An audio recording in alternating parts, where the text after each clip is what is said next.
먼저 오늘 우리가 살펴본 말씀은요, 베단이라는 동네에서부터 출발을 합니다. 베단이라는 동네에 세 남매가 살고 있었어요. 이들의 이름은 나사로, 마르다, 마리아, 이렇게 세 명이었습니다. 근데 나사로가 병을 앓고 있었어요. 누이들은 예수님에게 사람을 보내서 나사로가 위중하다는 소식을 알렸습니다. 성경에는 예수님 만나려고 사람들이 어떤 노력들을 하죠? 어떤 사람은 막 예수님의 길을 가실 때 막 외쳐요. 다윗의 자손이여 나를 불쌍히 여기소서, 막 조용히 하라 그래도 막 크게 외칩니다.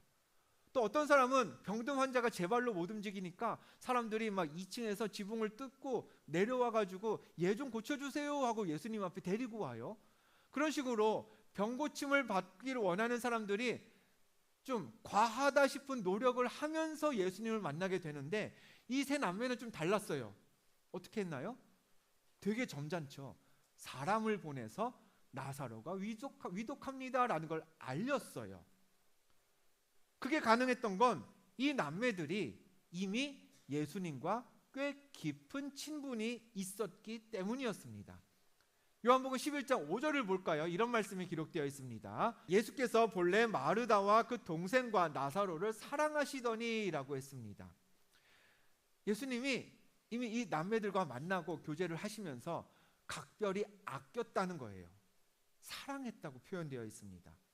꽤 깊은 교제를 나누었던 사이라는 거죠. 이렇게 각별한 사이였던 나사로가 아프다는 소식을 들었으니 예수님은 나사로가 있는 베다니로 가셨습니다. 근데 가까운 거리 아니에요. 뭐 우리나라에서 서울에서, 부천에서 대전 혹은 그 밑에 전주 정도까지 가야 되는 꽤 먼 거리입니다. 근데 예수님이 출발도 바로 하지 못하셨어요. 성경에는 소식을 들은 지 이틀이 지나서 출발하셨다 그랬어요.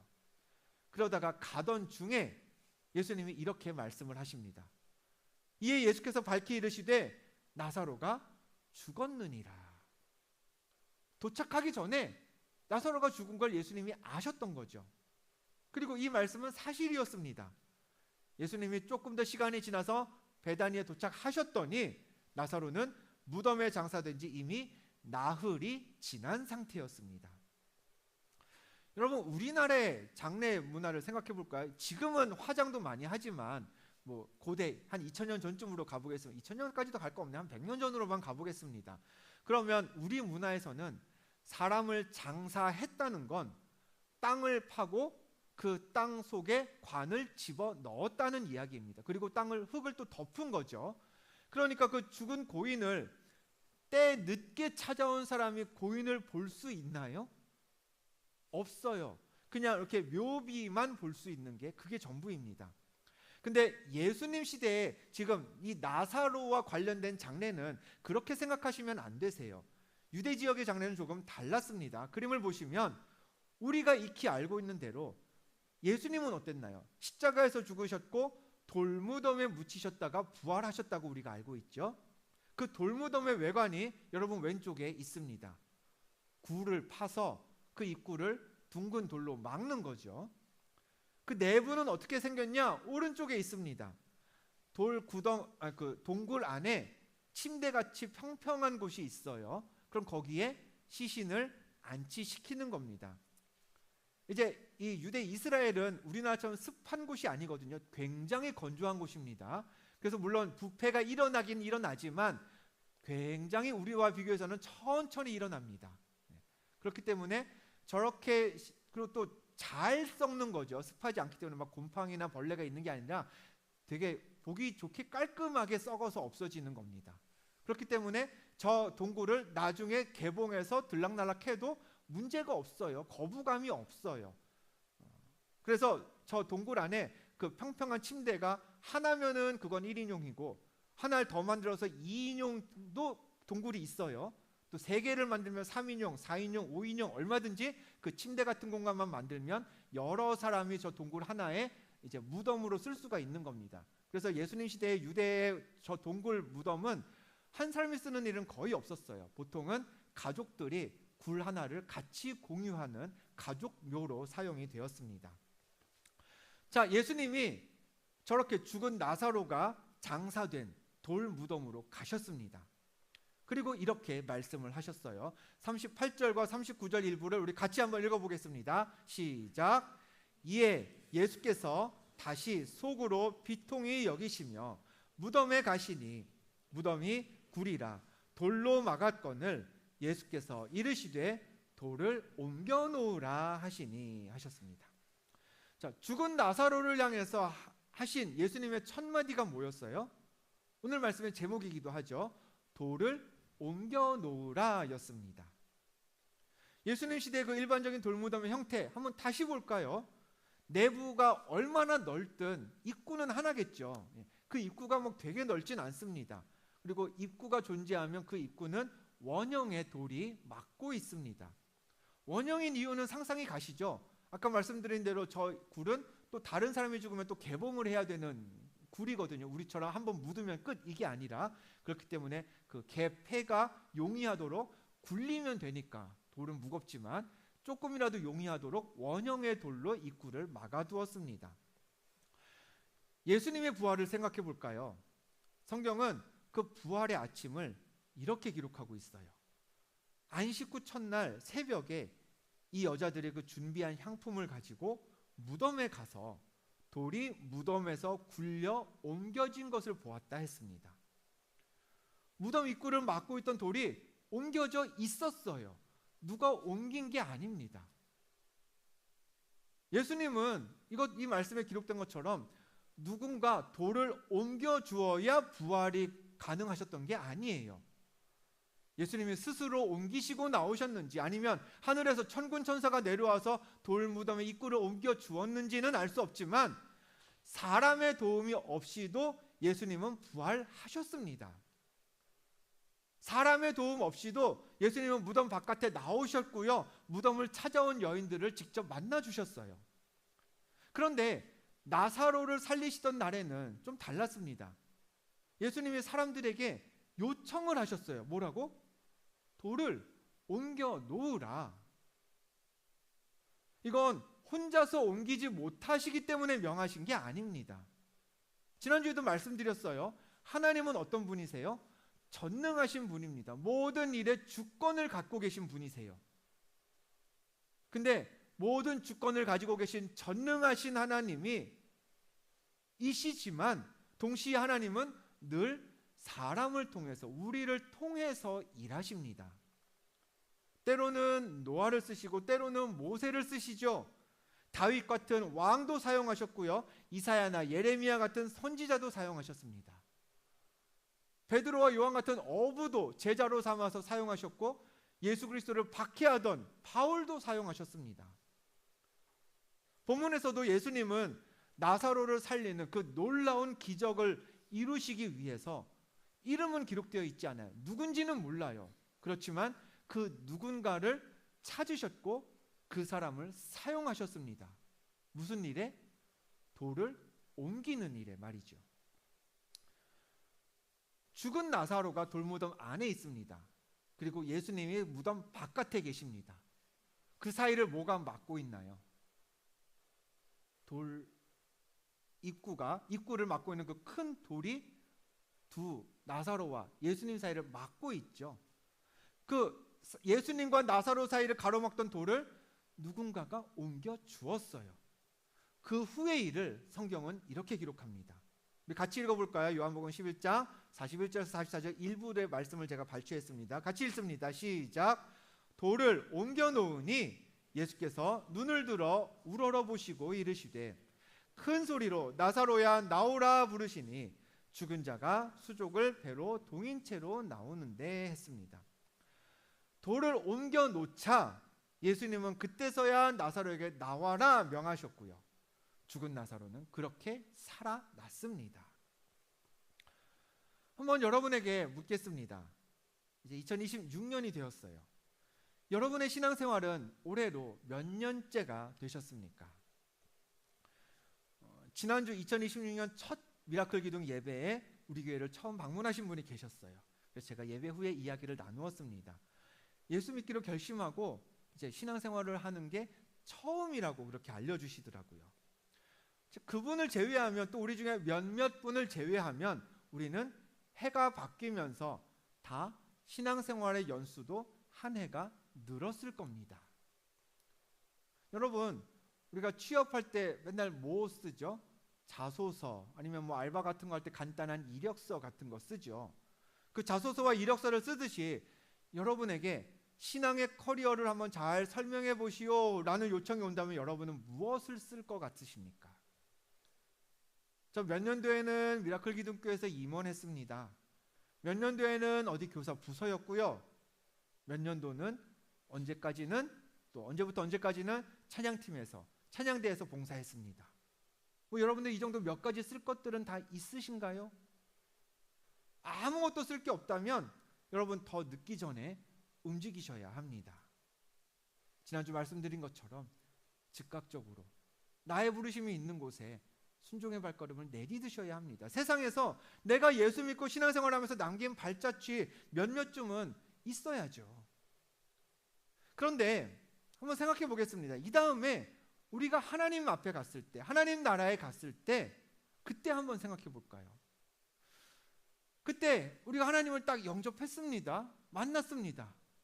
그럼 하나님이 그때 거기에서도 우리가 임원 몇 번이나 했는지 물으실까요? 교사나 필라장 오래 했는지, 아니면 봉사는 성실하게 했는지 보실까요? 저는 예수님이 우리를 맞아주신 그 천국 문턱에서 이거 물으실 것 같아요. 얘야, 너는 돌 몇 개나 몇 번이나 옮겼니? 다른 사람들이 내가 주는 생명을 경험하도록 내가 돌을 옮겨달라고 요청했을 때, 부탁했을 때 너는 몇 번이나 거기에 순종해 주었니? 마태복음의 마지막에서 예수님은 우리에게 이런 숙제를 주셨어요. 잘 알고 계시는 말씀일 텐데 한번 다시 되새겨 보겠습니다. 마태복음 28장 제 끝에 있는 말씀이죠. 읽어봅니다. 시작. 그러므로 너희는 가서 모든 민족을 제자로 삼아 아버지와 아들과 성령의 이름으로 세례를 베풀고 내가 너희에게 분부한 모든 것을 가르쳐 지키게 하라 하셨습니다. 뭘 명하셨죠? 모든 민족을 제자로 삼아라. 세례도 베풀어라. 너희에게 분부한 모든 것을 가르치고 또 지키게 만들어라. 예수님이 여러 가지 명하셨습니다. 근데 한 문장으로 요약하면 이거 아닐까요? 얘야, 돌 좀 옮겨줄래? 모든 민족이 날 만나야 하는데 그러지 못하게 막고 있는 돌이 있구나. 네가 대신 옮겨주지 않을래? 아버지와 아들과 성령의 이름으로 세례를 베풀어야 하는데 그 일을 가로막는 돌이 있다면 너밖에 옮겨줄 사람이 없구나. 네가 옮겨주면 내가 나사로를 살렸듯이 다시 살려낼게.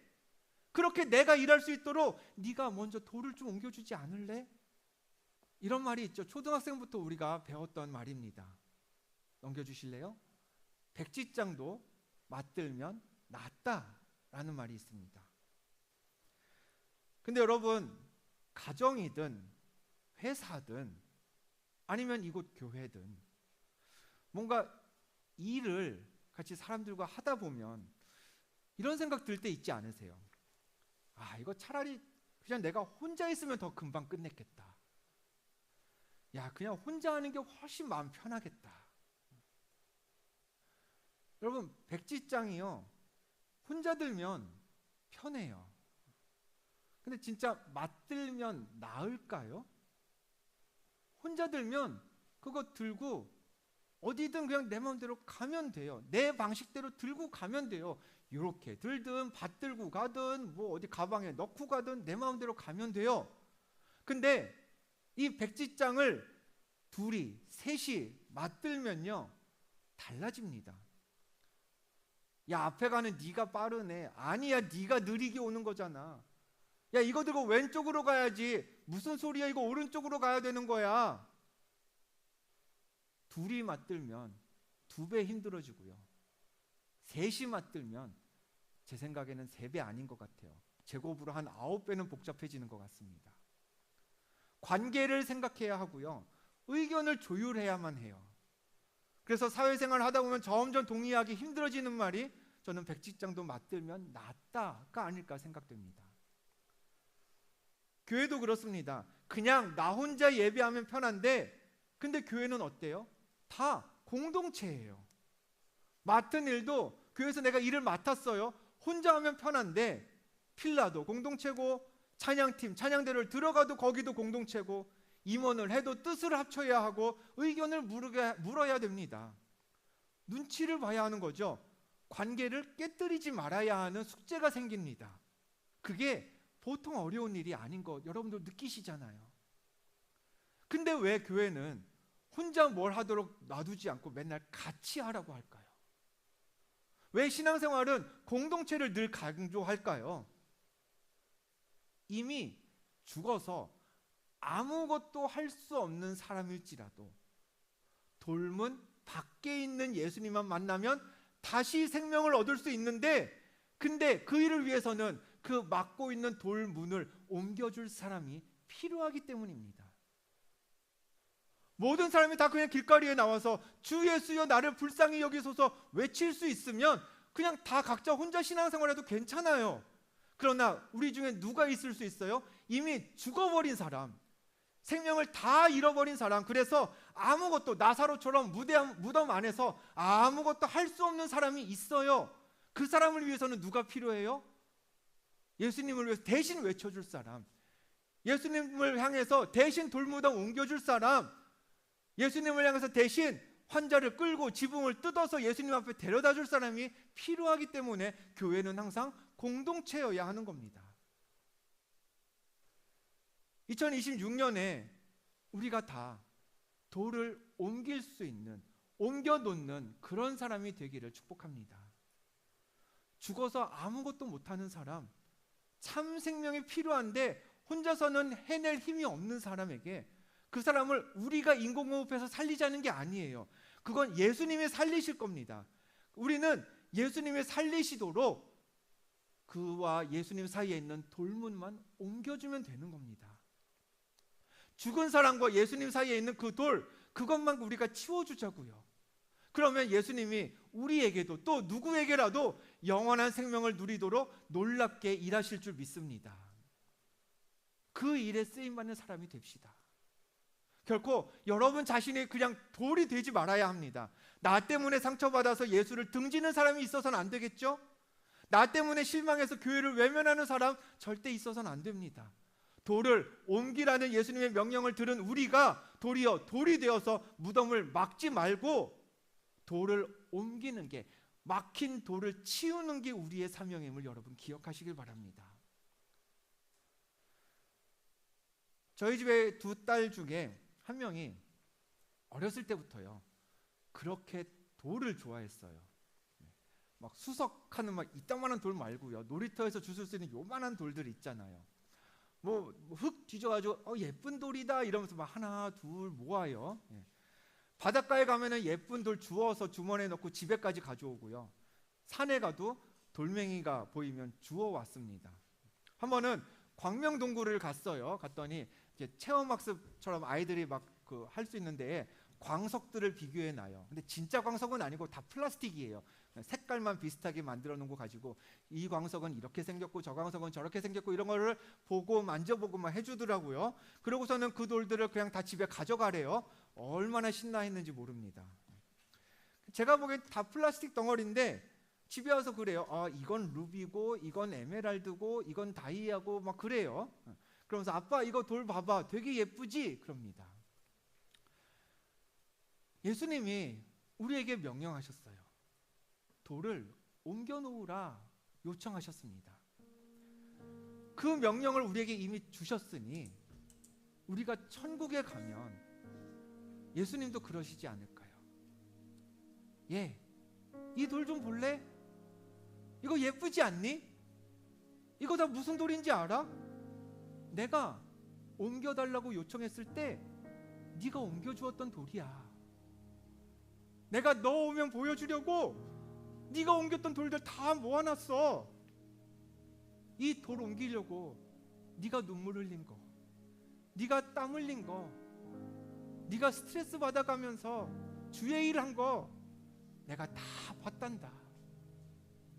그래서 그런 너 칭찬해 주려고 내가 다 모아놨어. 이거 진짜 예쁘지? 저희 딸들이 애써서 모아온 그 돌들 그냥 아빠한테 아빠 이거 예쁘지 하는 것처럼 우리가 돌을 옮겨 놓으라라는 그 명령에 순종한다면, 그래서 한 사람 한 사람이라도 더 그 막힌 돌문을 뚫고 예수 그리스도를 만나서 참 생명을 누리는 일에 우리가 쓰임 받은다면, 그 돌들 예수님이 다 모아놓고 우리를 만났을 때 잘했다 하면서 예쁘지 보여주시지 않을까요? 잠깐인 이 땅에서 우리 인생을 삽니다. 그 인생 우리 그냥 살지 맙시다.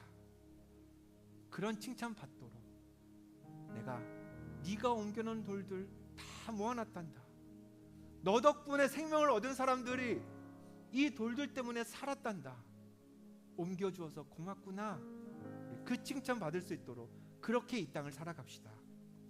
열심히 무덤의 돌들 한번 다 옮겨봅시다. 그래서 한 사람이라도 더 예수님 만날 수 있도록 그렇게 무덤들 열어두고, 기적은 예수님이 행하실 테니 주님 제가 요청하신 대로 돌문 열었습니다.